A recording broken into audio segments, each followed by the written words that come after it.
Clementine, welcome to the Fitness and Lifestyle Podcast. Thanks for having me, Danny.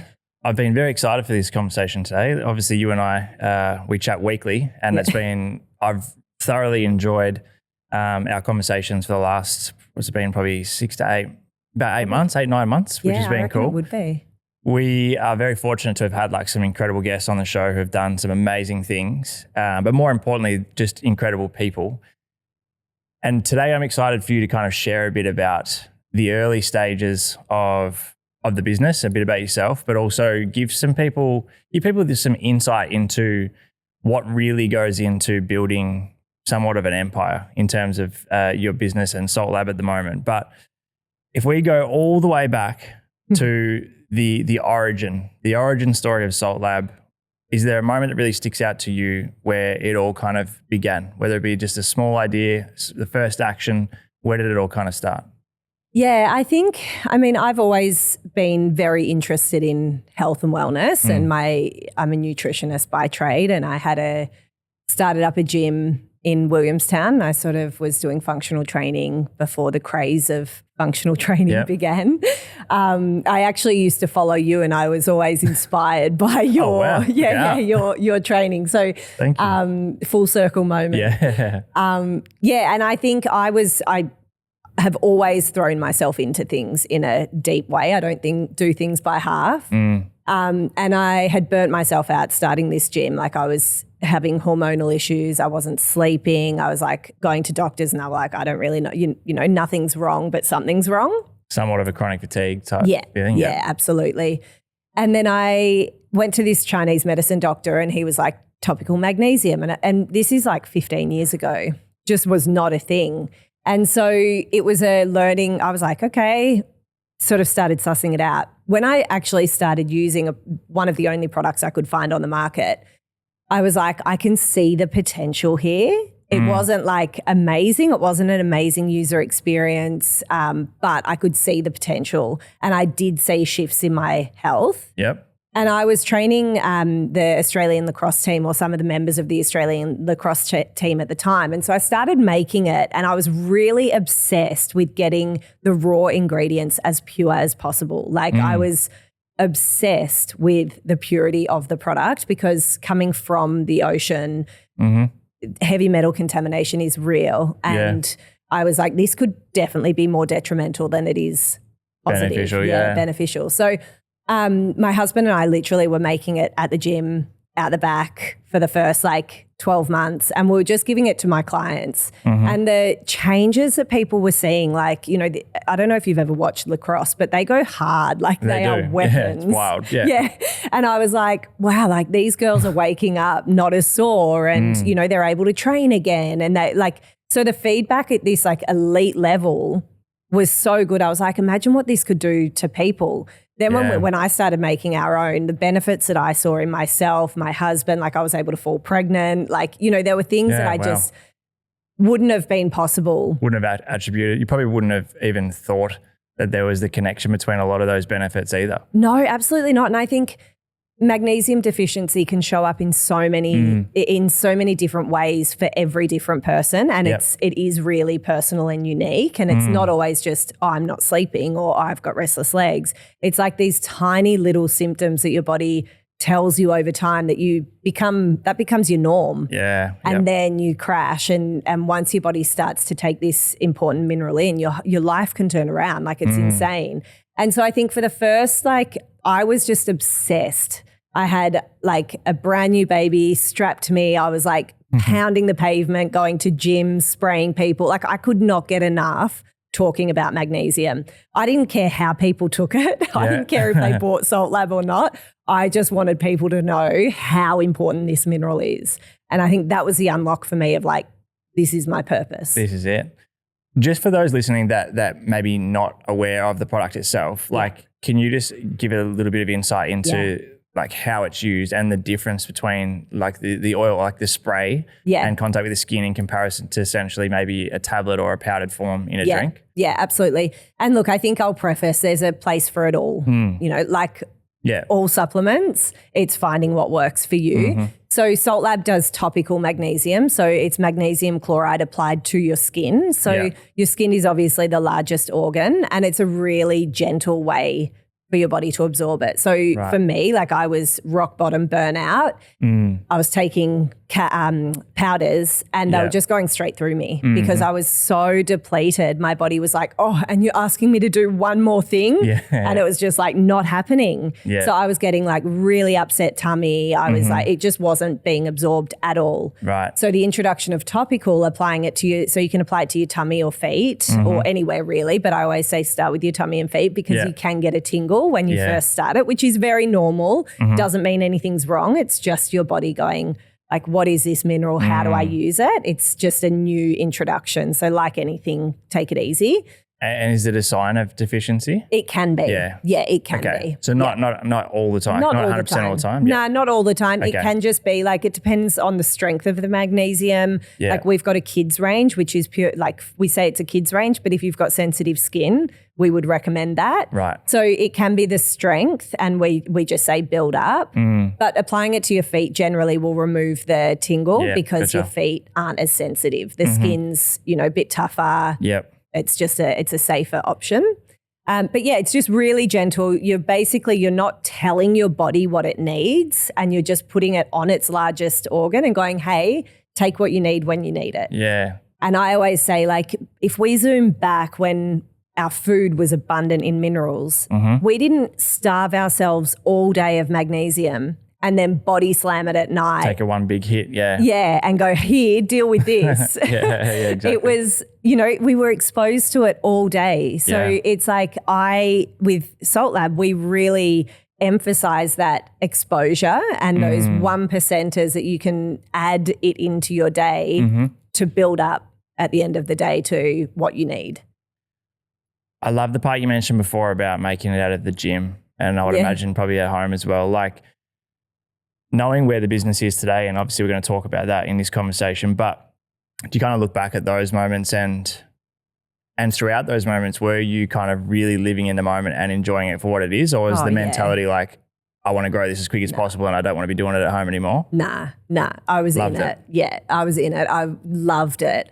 And like my husband, bless him, he's just supported me through and through. Like he would be, to be 10 o'clock at night, we've got a brand new baby and we're labeling these bottles. And he's like, so do you reckon we're going to get a manufacturer? And I'm like, nah. So no, I just loved it. Like I never started this brand for it to be what it is today. Like it's just not, I wouldn't call myself an entrepreneur.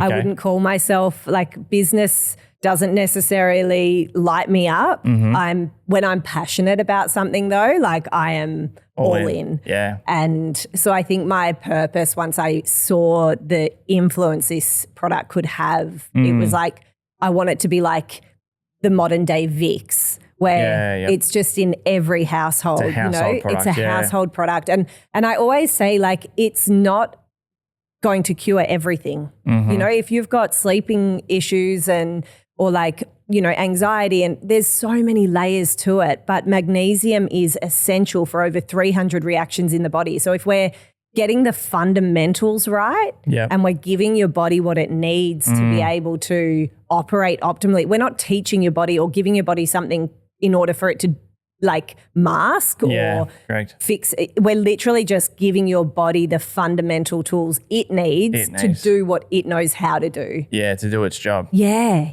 Like our body knows. It can help the restless legs go away. It can help you sleep better. It can reduce anxiety if it has all of the tools that it needs. Yeah, gotcha. Is there a piece of feedback or a specific review that really stands out to you, like a specific case with a certain customer over the years that really stands out in terms of the impact it had on their life?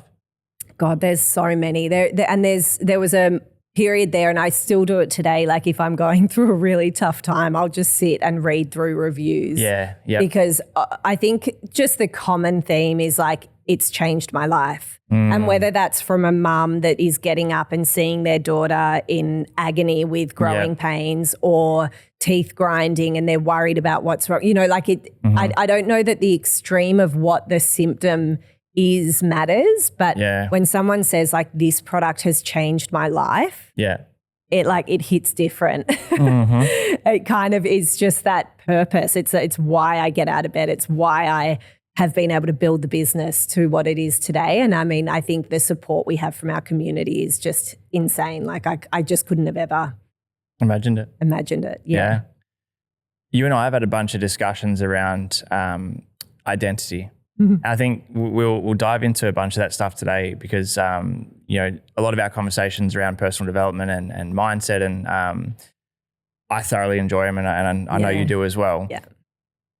We have these, if I look at my own life, there's been probably 3 or 4 stages where I've had to let go of the old identity to step into the new one. And somewhat they feel almost just as challenging each time, even when you start to understand the whole process itself. But was there the identity shift for you right at the start from going from being the gym owner and the trainer to then going, I'm now going to go all in on a product-based business? And, you mentioned before that you wouldn't necessarily call yourself an entrepreneur. Like, do you feel like there's parts of you as a founder and a business owner now that had to be drastically developed?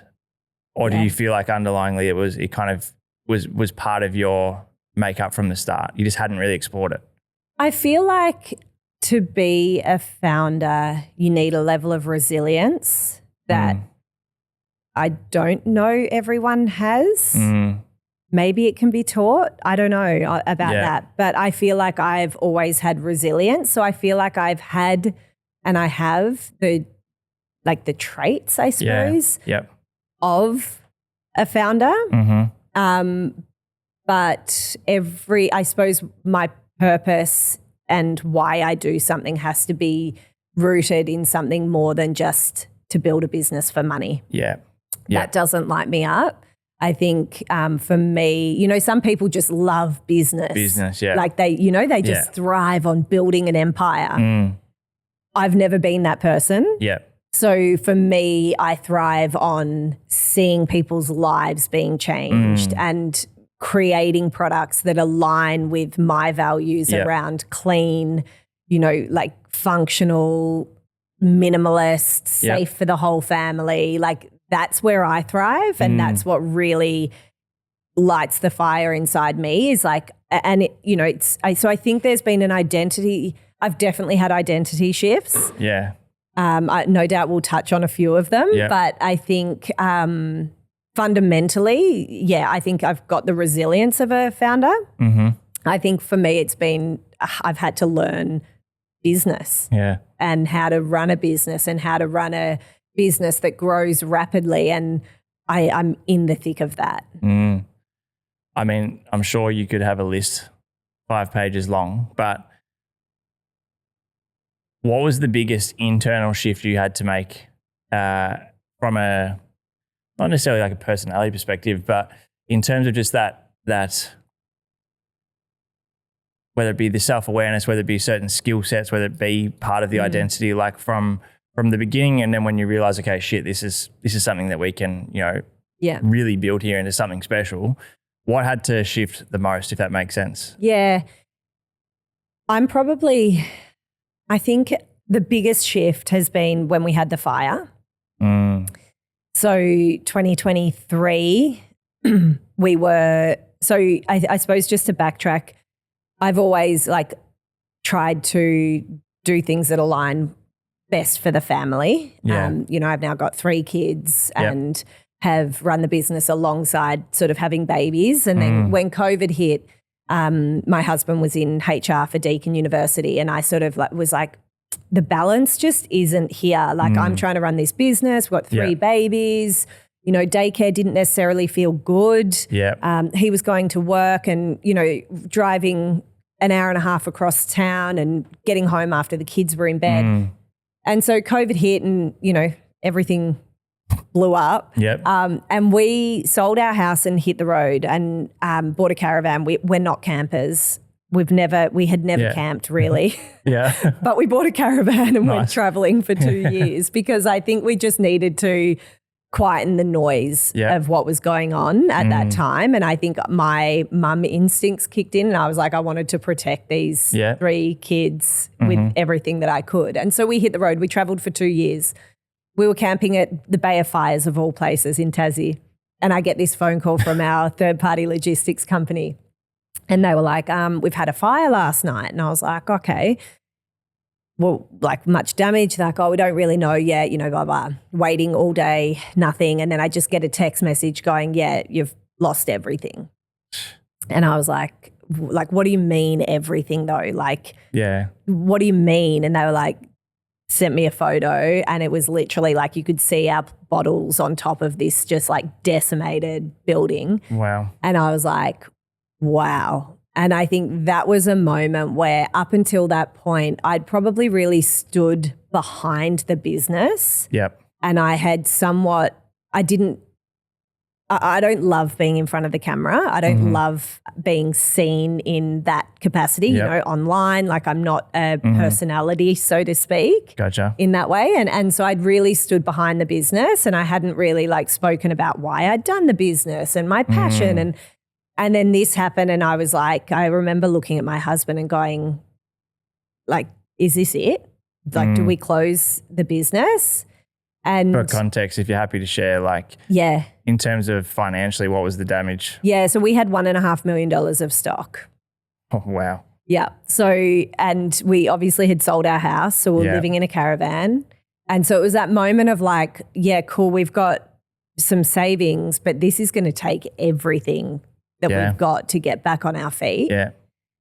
And I suppose to be totally transparent, it was probably the one moment I was like, it'd be okay if I walked away. People would understand, it's not weak to walk away right now. But if you give up, like that was a real walk in the road. Yeah. Yeah. And I had this real awareness of like, like that moment of realization that was even what I thought. Yep. Yep.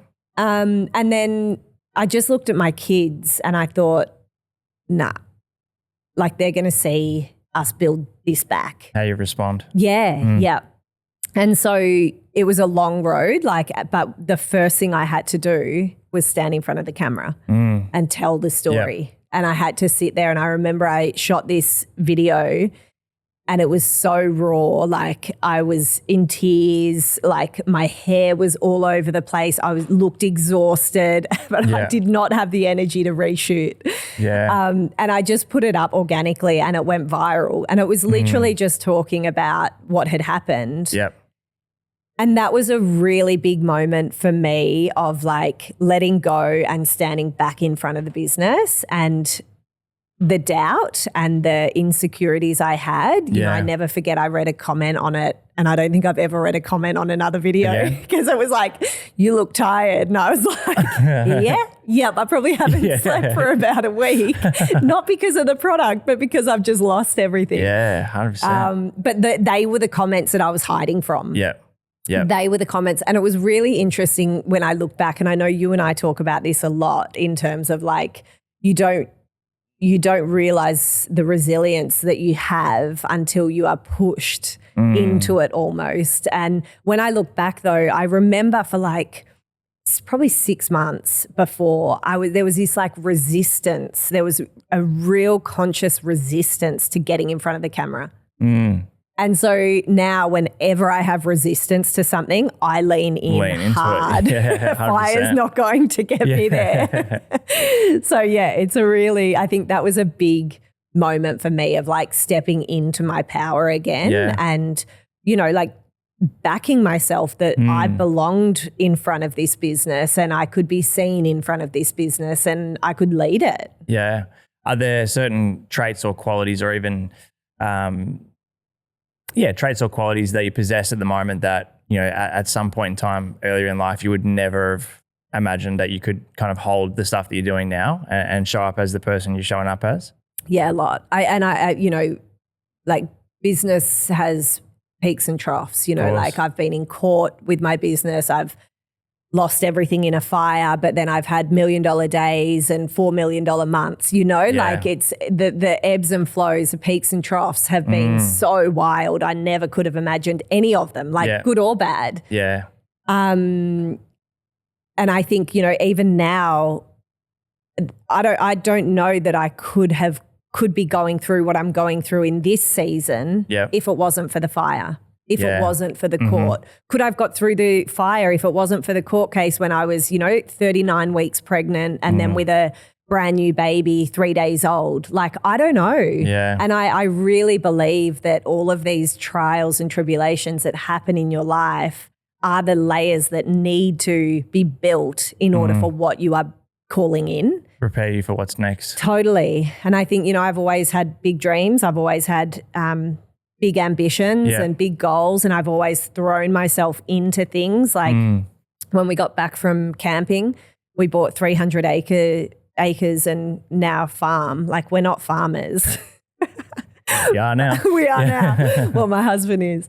But we believe in regenerative farming. We want to improve the food system. We really, truly believe that we can make a difference. While we can't change the world, we can improve the land that we're on. We can show our kids where food comes from. And I think so. I've always lived like that. Fully embodying your own values. Yeah. And so I think with that comes some pain. Yeah, for sure. Yeah. You obviously mentioned the fire, the court case, all of these challenges that we often talk about as these opportunities, right? Ticket for growth. On the other side of that resistance is growth, abundance, and a new level. Yeah. And on each new level, you can almost expect, well, you should expect that the next challenge, you're going to have to be able to hold more and more and more. Yeah. One of the things that you've said to me is that we very quickly almost forget the feeling or the experience of what we were going through once we're on the other side of it. How do you feel like that's kind of changed you as a person, if it has? And I mean, has that kind of flowed across to how you are able to manage stress and external things outside of your control that are outside of business as well? Absolutely. I think,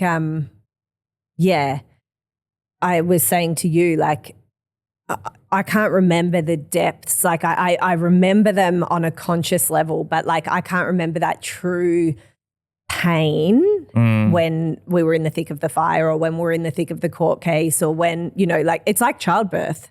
And I think I've said this to you. You obviously don't know this, but it's like childbirth. It's like you forget and you go back for number 2 and you're like, oh, God damn, I remember this now. And then you go back for 3 and you're like, okay, never again. No, but it's the same, like you forget. And I think because on the other side of those challenges is that abundance and is that like everything that you could have ever dreamed of. And so it is that roller coaster ride of like you zoom up. And I think I have absolutely I mean, we speak a lot about this in our weekly calls, and you have been such a pillar of strength for me to come back into that knowing of like, this too will pass. And trusting. And having that certainty that this is for the best and this needs to happen. And I always come back to something you said to me or say to me often is like, it's why 99% of people don't get to this level. And each level is like, it's a new challenge and it is can feel bigger than the previous challenge because maybe it's because you don't remember it. But I think there's also that like, without this pain, you don't get that next level of growth. And for me, like growth is just something I always want to be doing. And so anchoring into that, knowing of this is good. Like this is good. The opportunity. Exactly. Exactly. And I think you say like, you say something about like, it's like you're a what do you say? You're a firefighter. You're a firefighter. And the expectation should be that there will be fires, but our job is just to make sure the whole thing doesn't fucking burn down. And I love that because it's like, if you can almost, and again, this is, if you can expect it. Like if you can expect the pain or the challenge or it doesn't come as a shock then. And you're like, oh yeah, cool. Yeah. That acceptance and surrender to what is. Yeah. Like you said before, when you get past that challenge, I think like subconsciously humans are almost like hardwired to feel like on the other side of the challenge, like that's it now. Like, you know, you've got past the challenge, so now you get to experience all the good bit. And I think as a business owner, it's not that. It is essentially, like you've just said, it's there is going to be the challenge. And when you move through that, you learn, you acquire new skill sets or understandings or whatever. And then you have to start preparing for the next one. Yeah. Because the next one is going to be more challenging. But what I've found, and I'm curious to hear your thoughts too, is that the ability to move through that has improved so much for me since I have, like you just mentioned, just learned to accept and surrender to the fact that that's what it is, instead of going like, okay, I've got through the challenge, awesome. And then, oh shit, now there's another one here. It's almost like it's inevitable. Yeah. And the challenging feeling or the struggle or the pain around it is never really the scenario itself. Yeah. It's the resistance or the misalignment between what you think or expect it should be and just what is. Totally. I think that's like, if you can remove yourself from like the hooks that you put in all of the things that the way you thought it should be, you know, if you think it should be over by now, if you like all of your expectations, if you can almost like energetically disconnect from all of them and just be like, yep, okay, here we are. And I know, you know, recent challenges that I've been going through and you've been like, every day is a day closer. And it's like, but knowing that every day, like you've got through another level.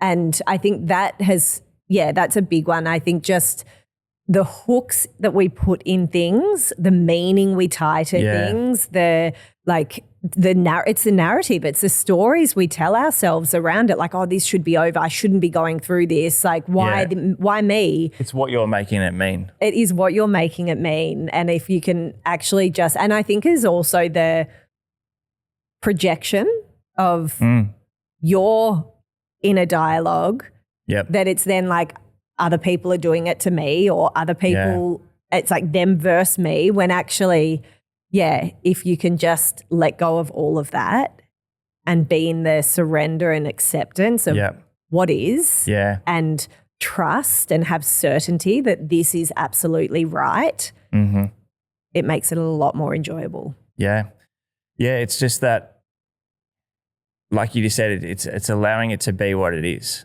Yeah. You know, as difficult as this is sometimes, I really try and lean into the notion that nothing ever goes wrong. Yeah. It's not wrong. It's probably misaligned with what I thought it was going to be or what I expected it to be. But I mean, Bob Proctor said this quote that sounds so obvious, but no one knows how to do anything until you've done it. And so I think we have this idea that we know exactly how it's going to go and how it should go. And then when it doesn't, a lot of people look at it as if like, oh, fuck, it's going wrong. Or like, this is a mistake, or how do I fix this? But it's like, well, maybe that's exactly how it's meant to go. Yeah. And when you can become less resistant to that, the experience is so much better. And you also don't create these little blockages where you just continue to lose all momentum instead of just continuing to move through it. It was funny, I don't think I've spoken to you since I come up with this new analogy earlier in the week. So there's another good one for you. I was hoping an analogy would come out. Yeah, there'll be multiple. Drink every time I have an analogy and you'll be fucking hammered by the end of this. Imagine if we get paired up, right? And we go on a treasure hunt or like an amazing race type setup. And there's two teams. One team, so the game starts, they say, all right, you're good to go. And there's a guarantee of this treasure or this, prize or whatever at the end. One team sits in there and goes, all right, before we leave, let's sit down and let's figure out where all the clues are going to be and what the hints are going to be in all those clues. So let's try and figure out what they're all going to be first. And then once we understand what they're going to be, then we can leave here. We'll be so fast, we'll absolutely smash everyone because we know exactly what's coming. That's fucking impossible. Whereas option two is as soon as the game starts, you walk out the door and the only thing you are focused on is where is the first clue. Because when you get to that first clue, that is what directs you to the next one. Yeah. And then that one will direct you to the next one. And there's quite literally no possible way of you knowing what all those clues are going to be and where they're going to be before you start. Now, Now that sounds pretty obvious, that analogy, but in business, I'm definitely guilty of it many times. That's exactly what we try and do is we sit here and go, okay, well, how's it going to look? What do I need to do? When's it going to happen? Yeah. Will it work? Or is there a chance it might not work? And if we can't answer all those, we just fucking sit on our hands or then eventually take action. And you've just wasted all this time anyway. Whereas like if you focus on that speed of implementation, and I often say to you, like the action is the win. Yeah, 100%. Because that action leads you to what's next. And I think it's in life we do that. Not just business, but like, you know, it's this like we want it all mapped out. We need certainty. Yeah. We need certainty, but like visually rather than certainty and faith. Because I think they're two very different things. Like you can sort of have certainty that everything is going to work out, but then you can have certainty because you're like, no, I'm going to get the white picket fence and the dog and the and then I'm going to do this. And I've got it all figured out. And I've got it all figured out. And then when things start to go a bit pear-shaped, you're like, ugh, like this was not the plan. Yeah. Get in your own way. Totally. I think I learned that early on. Like my first baby was a total surprise. And I'd like sort of just opened this gym and I'd had this like, no, I'm going to like, I'm so committed to my business and this is how it's going to look and this is what I'm going to build and da-da-da. And then I walked back into the gym after a Christmas break and I could not stand the smell of the gym. I was like, oh my God, I can't. And I was like, what is wrong? Like went to the doctor and sure enough, but I was like 6 months pregnant and had no idea. Or like I think I was 5 months pregnant or something. Had no idea. Wild. Yeah. And so it was like that was my moment of like, you know, no matter how much I plan, and then all of these other things. Obviously, it's continued with, you know, curveballs that have been thrown at me. But I look back now and I'm like, wow, like I could never, even if I tried, I could never have planned out where I am today. Like it just would never have. I'm so much further than if I had have sat there and tried to map it out. Yeah. So I think that in itself is like, you could try and map it out and you'll probably cut yourself really short. Yep, exactly right. Because what is actually possible is beyond your wildest dreams. And that decision, like that outcome and the decision is we're 100% responsible for it. You know, like you said, it's like if you're setting this idea of how it's going to look now, that may be a significant may be a significant level of growth from where you currently think you are. But as you said, like if that now becomes the North Star, then energetically from an action perspective, from everything, you're operating from here when the reality is without that certainty or the idea of how it should be, you could well and truly be here if you had have just followed through with the action and kind of allowed the universe to kind of lead you to what's next. Totally. I know you kind of alluded to it before, but do you feel like you could have built a business to the point where Salt Lab is today if it wasn't something you really gave a shit about? As in like if it wasn't a product that you believed in fully and it didn't stem from passion and purpose, do you feel like you would be able to have done it? No, I personally wouldn't have been able to. I think for me to, you know, get up every day and like work as hard as I do and face the things that I face each day, I need to be all in. And for me to be all in, I need that passion and that fire. I think, you know, I also think back to our conversation about mapping it out, you know, setting forecasts in business and like, yep, okay, I'm going to achieve this year and I'm going to achieve, you know, like we went from like $2 million a year to $4.5 million a year to $28 million a year. I could not have forecasted that. I could not have planned that. Like, you know, it's just those sort of things that you're like, I had to loosen the grip. Yeah. And there were certain things that, you know, the fire and the traction we saw after the fire, just with our community rallying, I broke through my own personal ceilings of revenue that I thought I could bring in. And, you know, I think you mentioned something about it earlier. That was like, I didn't realize I had these ceilings. Like, you know, you sit there and you're like, of course I want to earn, you know, I want to earn money and I want to be able to live really comfortably and I want this and I, you know, but you actually have these ceilings, these thresholds that you're comfortable sitting in. And I think, the post-fire, like, from when I went out with that organic video, just sharing the story that we'd lost everything, and we sort of did a bit of a bring us back, asked people to support. And we did like $1 million in the next 4 weeks. And we'd never done that. Like, that's crazy, isn't it? The max we'd done was sort of like 200, 300,000. And so to, reach that, I was blown away. Yep. And then it was literally like the next Black Friday, we did our first $1 million day. And it was like these ceilings of what I could hold were starting to be broken through. And then we were sort of, that $1 million a day became our norm of, what we were seeing in the following year. There was just like, you can really clearly see, like if I had have held that grip of, no, this is the way it's going to go and this is how I'm going to, I don't think we would be where we are. That's it. If after that 4.5 mil year, you then go, okay, well, next year, let's do 6. Yeah. You probably don't reach the 28. Exactly. Because everything you are doing is from that frequency of okay, we're just got to get to 6 and it's going to be great because it's a massive improvement from last year. But again, when you let go and allow things to happen, our ceiling is just so much higher than what we would ever allowed ourselves to believe. And I think there's also so much merit in the power of exposing yourself to things that are so far from fucking normal at the moment. And I think people often shy away from that because it is uncomfortable. And it's almost like without that self-awareness, for some people can actually deter them away from the next level of growth because it's almost like, well, fuck, there's not one part of this that I can resonate with or see myself in yet. So I'm almost now counting myself out of that being a reality. But whereas I find whether it be through some of these masterminds we've done this year, whether it be working with clients like yourself or just having these conversations where it's like, I want to sit in this new level, which seems so far beyond what normal is until it feels somewhat normal. Yeah. And even before it's been attracted into your life, I think it's like, it has to feel normal first to an extent. Yeah, I agree. I think I never forget I joined an e-commerce group and I remember someone saying they did their first $1 million day and I was like, what? Like, what do you mean? Yeah. That was like absurd. I just could not even, I couldn't grasp it. Yeah.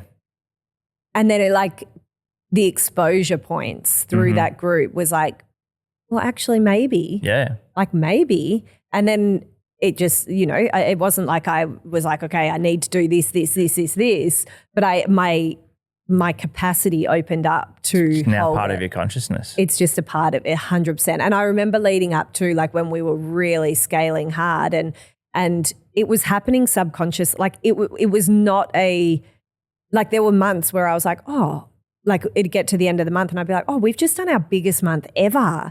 Like it wasn't like this.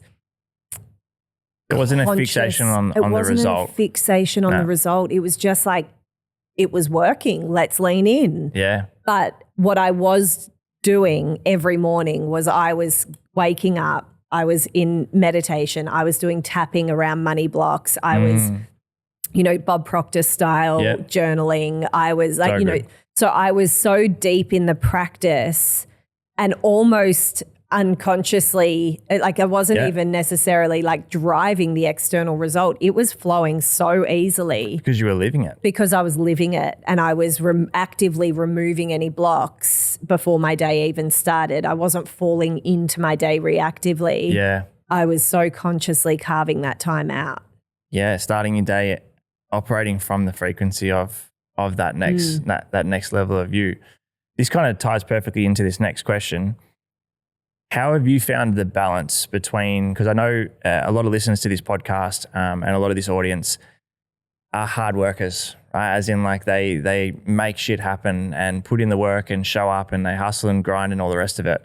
And a lot of the conversation on the pod in the last few years, obviously since I've lent into more of the personal development side of things, is trying to find that middle ground where it's like, it's not always push, but it's also not, fucking go live in the forest and sell all your possessions and, shave your head and walk around. Yeah, it would actually be pretty nice. But how do you find the middle ground? And I mean, like, has that been challenging to kind of have the spiritual aspect to it while at the same time, looking at the inevitable of like shit needs to get done. We do need to work. Yeah, totally. And it's a real battle of mine. It's a very live battle of mine, but I think I've got full awareness over it. Yeah. So, and I think we've been speaking about this like in the last 8-9 months, you've even seen that rather than getting to the end of the day and being aware of how I've been, reactive through the day, and like when I say reactive, reacting to the emails, the messages, the consistency of like, you can always be on as a business owner. I don't think there's a minute of the day that you can't be doing something. Mm-hmm. And whereas now I'm like, now our calls are like, oh yeah, like the battle between what I'm sitting in right now is like, I could leave the desk today at 2:00, and I did, and it felt so uncomfortable. Mm-hmm. And so I think where I've got to is like, even today, it was like I could have worked, like got up at 4:30, driven into the office, worked in the office and rushed. I didn't. I got up, I did my walk, I did my sauna, I drove down, I wandered around the market, like I sat in my car and did a meditation, so I think there comes a point where you're aware that you are working too much and that you're not filling your cup in any other way. And I think that's a really hard place to be in, where you're aware but you can't stop it. Yep. And then I feel like you go to this almost where I am now, where I'm aware in the moment and I have the choice to, it's like a fork in the road. Yeah. It's like, it's a decision now. It's a conscious decision. It's a conscious decision. And I think also a hard place to be. Yeah. But like what I'm really leaning into is like taking that uncomfortable road. And I think it's the road less traveled. It's not as well paved. It's not, the other one's like asphalt, no weeds, like it's schmick, it. And it's so much more comfortable. But this one is like, you kind of feel like you're walking through a wild forest and you don't know what's going to jump out at you. Yeah. And you can always see the fucking asphalt road. I can see right it. There. Yeah. It's right there and it's calling for me and it looks so much nicer. But I know where I'm going. I know my future self needs this other path, and it is really hard. It's a hard, but like we were talking about before, I think there's this, when you have that vision and you know where you're going, it makes it a lot easier because you can live in that end result. You know that feeling. Yeah. It's just uncomfortable to get there. And I think as well, like I know from my side of things, this was definitely the case. I'm sure people listening are probably resonating a lot with this at the moment. Like more often than not, that kind of push and feel guilty when you don't push is kind of just like a mirror being put up in front of you of kind of saying like, hey, you're still stuck in the cycle of thinking that this improves your worthiness or your ability to deserve the outcome. It's like, well, if I'm not doing more, or if the perception is not like I've done enough to earn it, then I don't deserve it, which is just not true. No. But as we talk about with the beliefs, like it doesn't have to be true. If you believe that, you'll continually be shown evidence to suggest that it is. Yeah. And so what do you feel, and I'm sure there's been many, but what do you feel like is the biggest limiting belief or resistance that you've had to let go of? And it may still be something that you're working on at the moment, but like, was there a major self-limiting belief from a personal perspective? Like we obviously talk about your business won't outgrow you. Yeah. What's been the biggest one that you've had to let go of or reframe? Yeah, I think my biggest, and I probably, if we had sat together 12 months ago, I wouldn't have even known this was the case, is that I've got to do it all myself. Yeah. And I can't rely on anyone else. If I'm not doing it, it's not going to get done.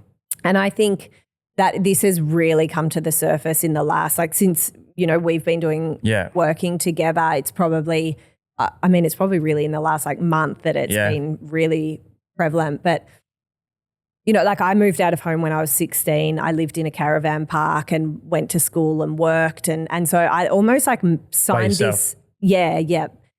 And I almost signed this contract with myself that I was going to make this work. Like that I don't need anyone else. I was going to do this. And so like, yeah, I remember, you know, I finished school and I had a couple of jobs and I was just like, I've just pushed and pushed and pushed. And in the last probably 6 months, I can feel the discomfort in that. And I, again, like there's that resistance and I liken it to the resistance of getting in front of a camera. There was that resistance of like, I just had to be online like longer than my team.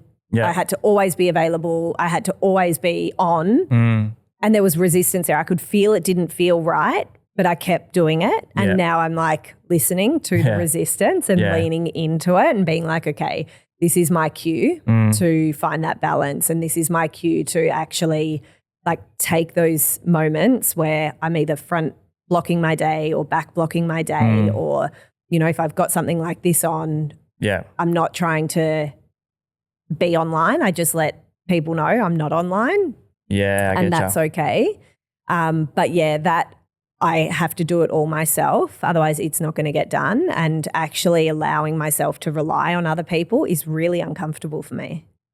Yeah, I mean, I guess the follow-up to that part as well, though, is also looking at like when you do allow other people to help or there are other people part of the equation, that does not take away from your value and your worthiness. Yeah.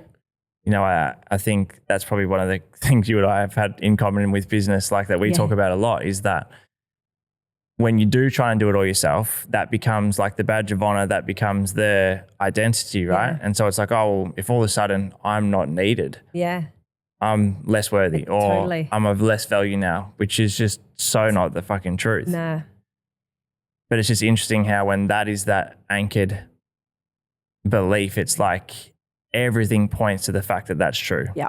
Yeah. And how you feel about you ultimately is the determining factor. Totally. And I think it's crazy how much worth we put on ourselves, like as a business owner. And that for me, like you said something to me and got me to do this little, like, not task, but, you know, like a little, what's the word? Framework. Yeah. But of like, where else are you needed? And it was like, you know, even if it's in moments with your kids. And so now I really lean into like, oh, amazing. My kid's calling me for the 25th time. Whereas, you know, I would have just shut my door and been like, Adam, like, I'm going to get up and I'm going to, like, I'm needed elsewhere. And if that is, you know, for me to find that bridge away from the business and into other things, if that is with the kids, if that is with, and it's not yet for myself, I'm okay with that being a transition. I know I'll get to the point where it's like, actually, I need to be okay with just walking away for myself and not necessarily for the kids but right now I'm in a transition of like, actually, I am needed over here. And that's okay. And that's been a really big step for me because I think, as a founder, as a business owner, you kind of like everything goes into the business. And you know, but it's like you introduce yourself and it's like, oh yeah, I'm Clementine from Salt Lab. It's like, no, actually I'm not. I'm Clementine. Yeah. Full stop. I also happen to have a business called Salt Lab. I also happen to have a business called Salt Lab. Yeah. And so it's finding, for me, it's also finding that balance of not having all of my worth tied in. And I think that really escalated when we did see such amazing success and we were a part of a big e-commerce, you know, group that were talking about it and people were reaching out to me and there's an element of inflated ego happening where it's like, like, you know, I'm needed, I'm wanted, Yeah. And so I think it's finding that like, cool, I've done amazing things over here, but that's not who I am. Yeah, that's just one. That's just one part of your life. Yeah, totally. I mean, I've not yet had kids, but I absolutely can't wait. But I think even thinking of that from your perspective as a mum, it's like being needed as a mum fucking outweighs everything else.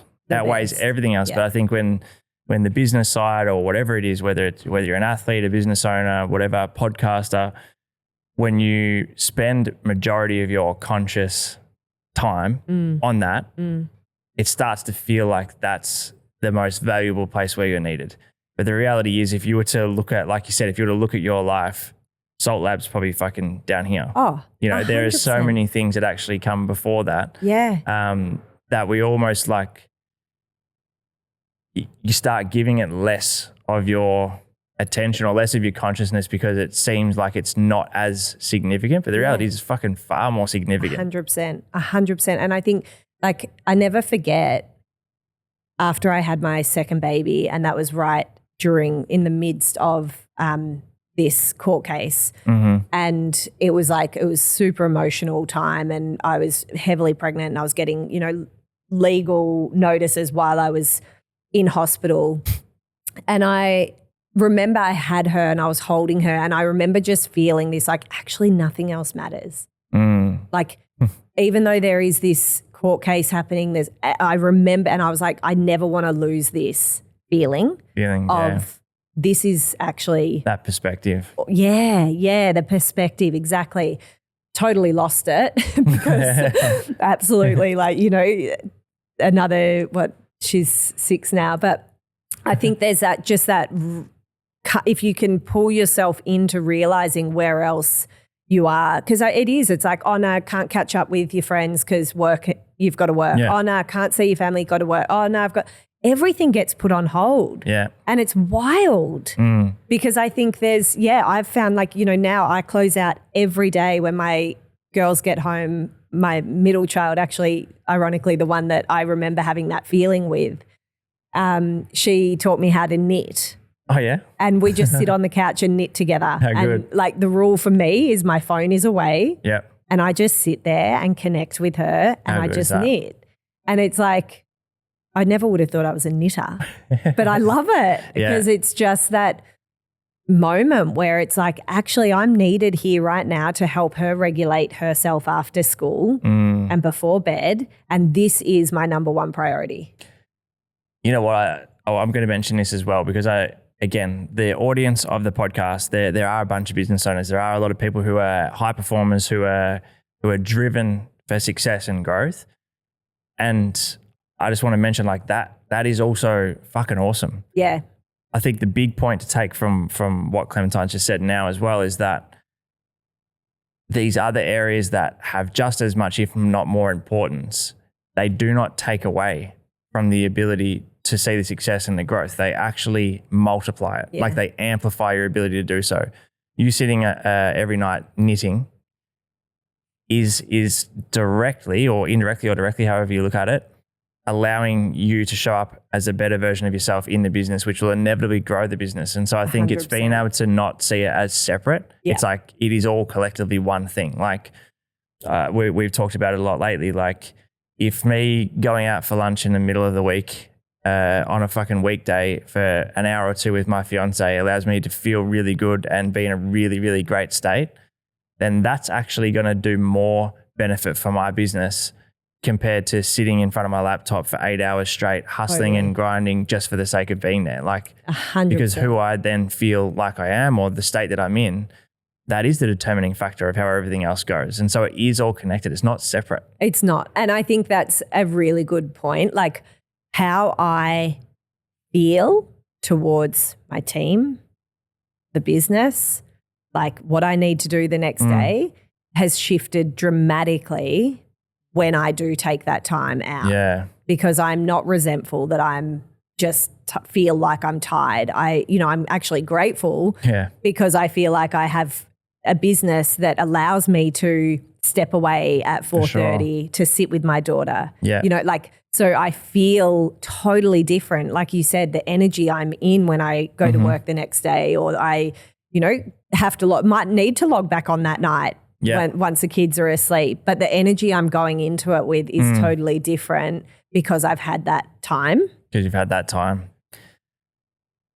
I'm conscious of the time. I want to give you a couple more questions coming back to Salt Lab again. Yeah. You mentioned before, which is such a cool thing to hear, $1 million day. Yeah.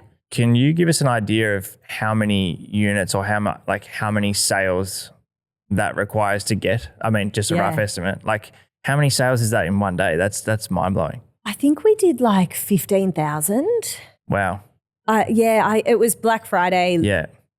Black Friday last year, maybe. It was, and so we built the business with just me and one other full-timer who was a marketing coordinator or marketing manager.